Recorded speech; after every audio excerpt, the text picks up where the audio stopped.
আল্লাহ তুমি আমার গুনাহগার উম্মতকে বাঁচাও। এই দুনিয়ার বুকে রব্বুল আলামিন সব নবীকে একটা করে দাওয়া মুস্তাজাবা দিয়েছেন, মানে যে দোয়া করলে কবুল হয়ে যায় সাথে সাথেই।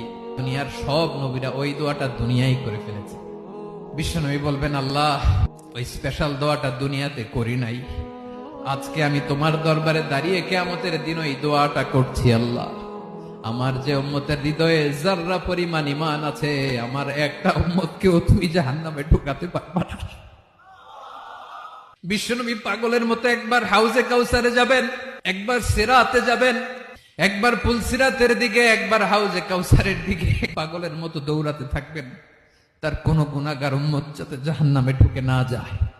উম্মতি বিশ্বনবী আমার জন্য কাঁদবেন, আপনার জন্য কাঁদবেন, আমাদের জন্য সেদিন কেঁদে কেঁদে জাহান্নামের দরজায় দাঁড়িয়ে আমাদেরকে টেনে টেনে জান্নাতে ঢুকাবেন।